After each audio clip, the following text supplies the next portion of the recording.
She walked into the elegant music hall with her head down, just another invisible worker in her faded uniform.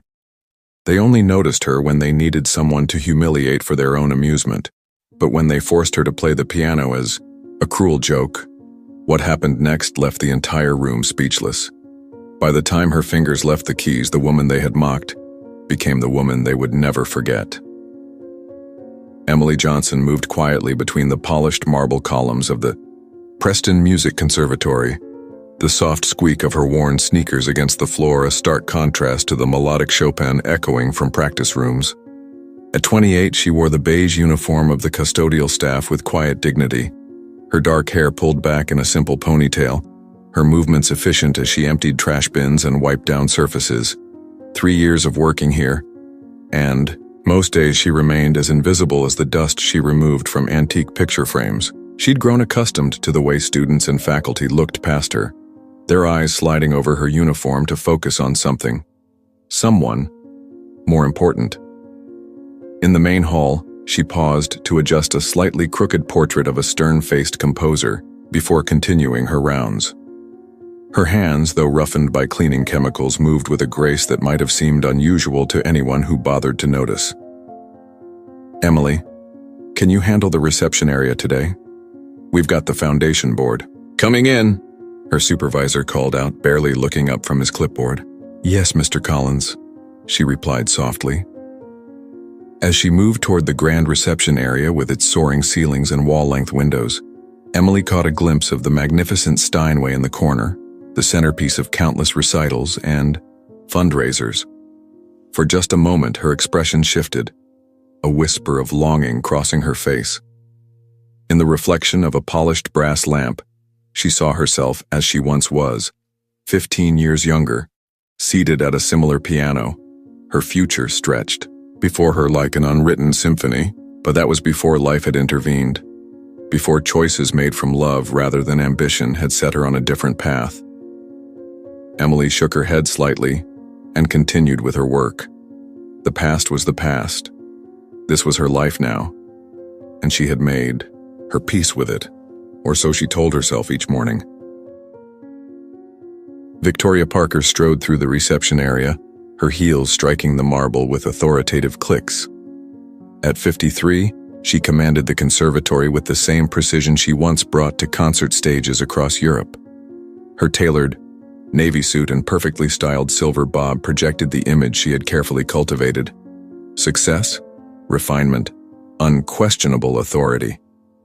"Those chairs need to be exactly 1 inch apart, not this. Haphazard arrangement," she instructed, barely glancing at Emily. "The Jefferson Foundation representatives expect perfection." "Yes, Mrs. Parker," Emily replied, immediately moving to adjust the chairs. From across the room, Samantha Reed observed the exchange with a barely concealed smirk. As the conservatory's star piano instructor, Samantha had built her reputation on producing competition winners and maintaining exacting standards. "Victoria, do remind the staff that they should use the service corridors when the guests arrive," Samantha called out, her voice carrying just enough to ensure Emily heard. "Last time I noticed some of them in plain sight during the Chopin competition." Emily's cheeks warmed, but her hands remained steady as she continued arranging chairs. These small humiliations had become as routine as dusting the trophy cases. Later, as Emily polished the brass handrails along the grand staircase, she paused at the sound of a student struggling through a difficult passage on the piano. Through the partially open door, she could see a young girl, maybe 12, her frustration evident as she repeatedly stumbled over the same measures. Without thinking, Emily whispered, "Try releasing your wrist more on the arpeggios." The girl turned, startled as Samantha appeared beside her. "Did you just try to instruct my student?" Samantha's voice cut through the air like ice. "I'm sorry, You just what? Thought your expertise as a janitor qualified you to comment on piano technique." Samantha's laugh was sharp. "Please stick to what you know, cleaning supplies and trash collection." Emily's eyes dropped to the floor as the door closed firmly in her face. She resumed her polishing, shoulders slightly more hunched than before. What Samantha couldn't see was Emily's fingers, moving imperceptibly against the railing, tracing the notes of the piece the student had been playing, correcting, perfecting, completing the passage in a silent performance that no one would ever witness. The day of the annual fundraising gala arrived with a flurry of activity.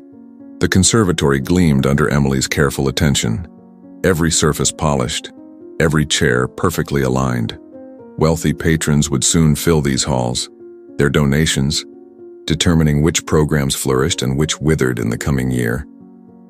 Emily worked quietly in the reception area when Samantha burst through the double doors, phone clutched against her ear, face tight with panic. "What do you mean you're in the hospital?" Her voice echoed across the marble floor. "The gala starts in an hour, Olivia. You can't possibly—" She paused, listening, her expression darkening. "Food poisoning? Today of all days?" As Samantha ended the call, Victoria rushed toward her, sensing disaster. "What's happened?"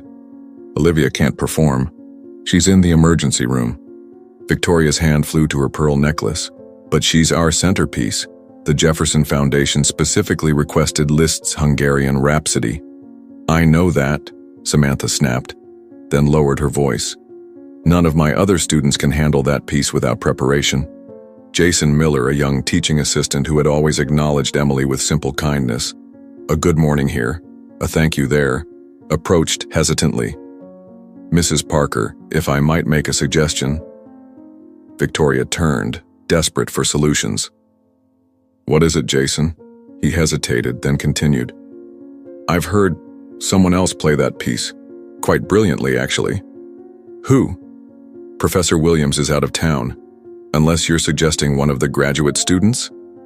"No, actually."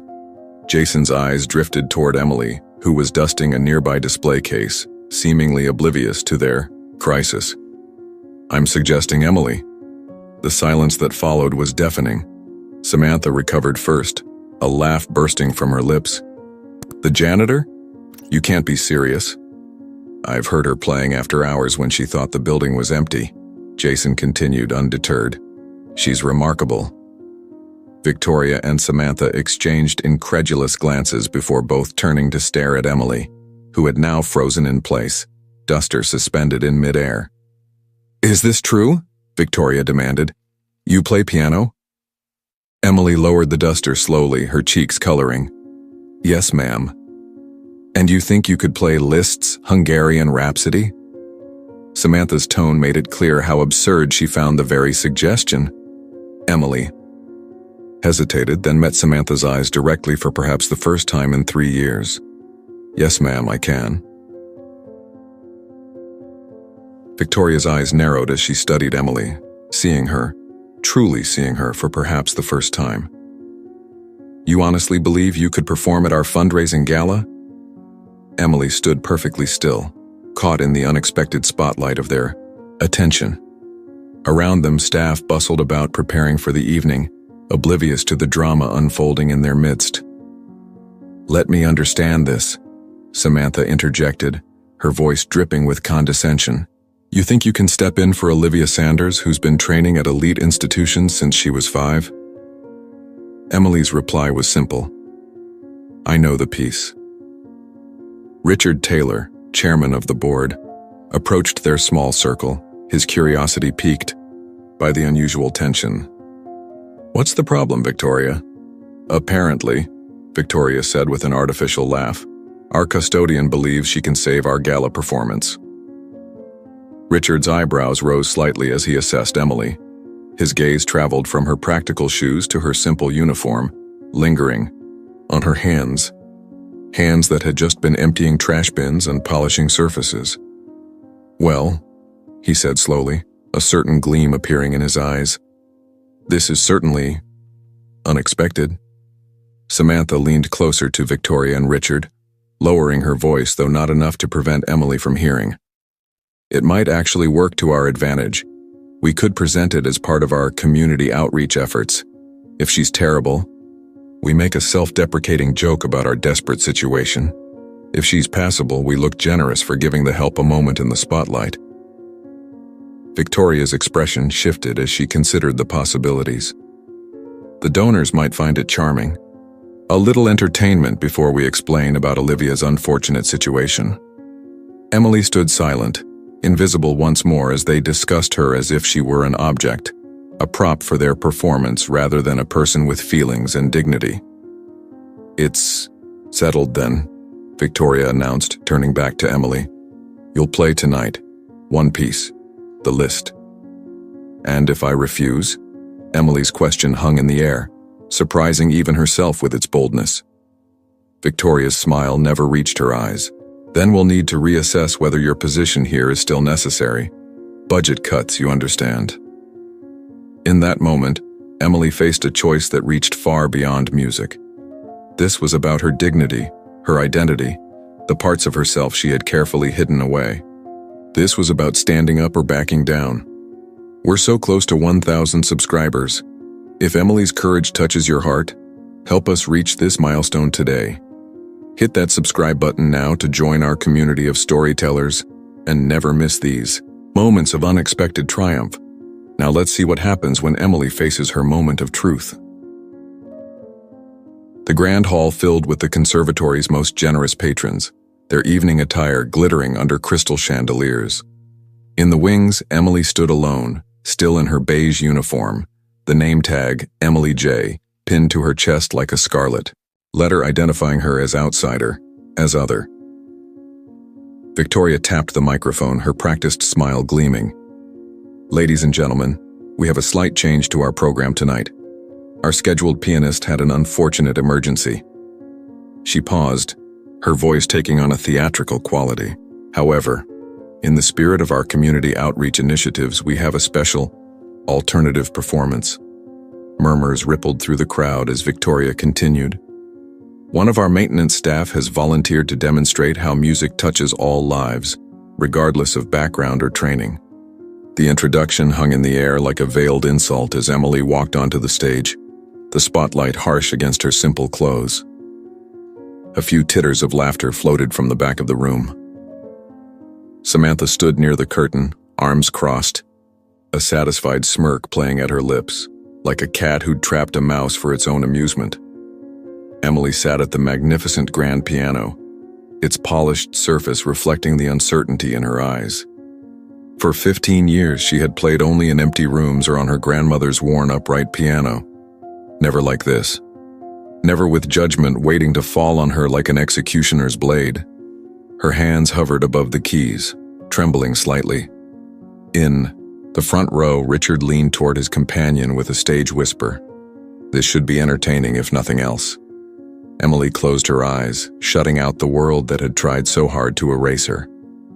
In the darkness behind her eyelids, she found herself sitting beside her grandmother, an old woman with arthritis-bent fingers who had once played with symphony orchestras. Music isn't about who you are to the world, her grandmother had told her.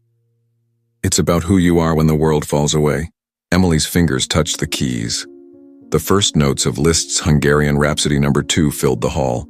Not the hesitant attempts they had expected, but confident, masterful tones that commanded attention. Emily's hands moved with precision and passion, telling a story through music that she had never been allowed to tell in words. The whispers died. The smirks froze. 200 breathing souls fell completely silent. As the piece progressed through its demanding technical passages, Emily's body swayed with the changing moods, her face transformed by the music flowing through her. The playful sections danced with whimsical grace. The thundering crescendos resonated against the very foundations of the hall. In the third row, an elderly patron wiped away tears. At the back, a renowned music critic who happened to be in attendance leaned forward, his expression a mixture of shock and reverence. Victoria's face had lost all color. Samantha stood rigid, her knuckles white as she gripped the curtain. And Jason watched with quiet vindication, a witness to truth revealing itself note by perfect note. When Emily played the final thunderous chord, the hall remained suspended in silence for 3 heartbeats. Then it erupted. The applause began hesitantly at first, as if the audience couldn't quite believe what they had witnessed, before swelling into a standing ovation. Calls of bravo echoed through the hall, bouncing off marble columns and crystal chandeliers. People who moments before had been prepared to politely endure a custodian's amateur attempt were now on their feet, their faces alight with genuine emotion. Emily sat motionless for a moment, overwhelmed by the response. When she finally rose and offered a small, humble bow, the applause intensified. David Thompson, a respected conductor who had been invited as a special guest, made his way to the stage as Emily attempted to slip backstage. "Wait," he called, his authoritative voice cutting through the applause. "Young lady, where did you study?" Emily turned back, the spotlight still harsh against her uniform. "I didn't, sir. Not formally." The murmurs resumed as David approached her. "That's impossible. Your technique, your interpretation." "My grandmother taught me," Emily said, softly, her voice somehow carrying throughout the now silent hall. "Margaret Johnson."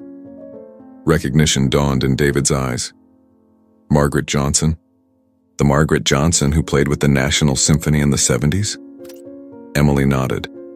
"She raised me after my parents died. We couldn't afford conservatory tuition, but she taught me everything she knew." Victoria stepped forward, her professional mask firmly back in place. "How fascinating. What a wonderful human interest story." "It's not a story," Emily replied quietly. "It's my life."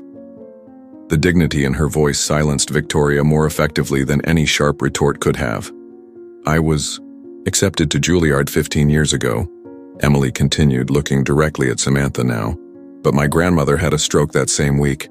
I stayed to care for her. By the time she passed, there were medical bills and the opportunity was gone." David Thompson nodded slowly, understanding dawning in his eyes. "So you took a job here to stay close to music?" "Yes." Emily's simple answer contained volumes. About sacrifice, about dreams deferred but not abandoned, about finding ways to remain connected to what you love even when the path forward seems blocked. In that moment, standing in her uniform under the unforgiving spotlight, Emily Johnson became more than just the woman who cleaned their halls. She became undeniably, irrevocably human in their eyes. The elegant reception hall buzzed with excitement as Emily stood surrounded by patrons who had never before noticed her existence. Their eyes, once sliding past her uniform as if she were part of the furniture, now sought her out with eager curiosity and newfound respect. "Your interpretation of the middle section was extraordinary," remarked a silver-haired woman who had donated the funds for the East Wing. "So much emotional depth." Emily accepted the praise with quiet grace, neither shrinking from it nor reveling in it. Across the room, Victoria Parker moved through the crowd with mechanical precision, her professional smile strained as she fielded questions about the remarkable discovery in their midst. "Of course we recognized her potential," Victoria insisted to a major donor. "Our community outreach programs are designed precisely to nurture such hidden talents."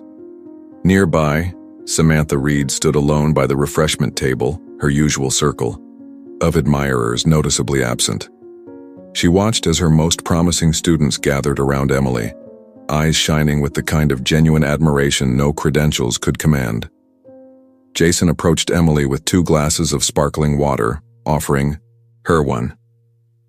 "I told you they'd be amazed," he said quietly. "Thank you for speaking up," Emily replied. Not many people would have. Before Jason could respond, David Thompson rejoined them, now accompanied by Elizabeth Chen, the head of the Jefferson Foundation. "Ms. Johnson," Elizabeth began, "our foundation believes that talent should never be limited by circumstance. We've been searching for someone to lead our new initiative for underprivileged youth, someone who understands both musical excellence and real-world barriers." Emily's eyes widened slightly as she realized what was being offered. "The position would include teaching and performing," David added. "Your story and your extraordinary talent could inspire countless young people who believe certain doors are closed to them." As they spoke, Emily noticed Richard Taylor watching from a distance, his expression unreadable. The power dynamics in the room had shifted irrevocably, like tectonic plates after an earthquake, leaving everyone to navigate unfamiliar terrain. 3 months later, Emily walked through the same hallways she had once cleaned, now carrying sheet music instead of cleaning supplies. The transformation wasn't dramatic or instantaneous, no fairy tale ending where the janitor became a princess overnight. Reality was more nuanced, more meaningful. She still wore simple clothes, though no longer a uniform. Her new position with the Jefferson Foundation's Music Within Reach program gave her the chance to work with students from backgrounds like her own, talented kids for whom traditional paths seemed impossible. As she passed the reception area, she nodded to Victoria, who returned the gesture with a tight smile. Their relationship had evolved into something resembling mutual respect, if not warmth. Some lessons were learned slowly, if at all. In the EO practice room, 8 teenagers waited for her, their faces a mix of hopeful and guarded. They came from neighborhoods where music programs had been cut, where pianos were luxuries beyond reach. My grandmother used to say that music isn't about who you are to the world, Emily told them as she sat at the piano. It's about who you are when the world falls away. She began to play, just as she had that night, not to prove anything but because music was her truth. As her students watched, their eyes widening at what was possible, Emily finally understood. Sometimes the greatest act of courage is simply being who you are without apology, in a world that tried to make you invisible. As Emily's story reminds us, true talent doesn't always announce itself with credentials and pedigrees. Sometimes it waits quietly in the shadows, in the hands that serve rather than command, in the hearts that have learned resilience through sacrifice. How many Emilys walk among us unnoticed? How many gifts remain hidden because we're too quick to judge by appearances, too comfortable in our assumptions about who belongs where? Have you ever been underestimated or judged unfairly? Or perhaps, you've witnessed someone reveal unexpected talents that changed how you saw them? Share your story in the comments below. Your experience might inspire others facing similar challenges. If this story touched your heart, please hit that like button and subscribe to our channel. I hope you enjoyed this thrilling journey. On a scale of 1 to 10, how would you rate this story? Let me know in the comments below. Your feedback inspires more epic tales.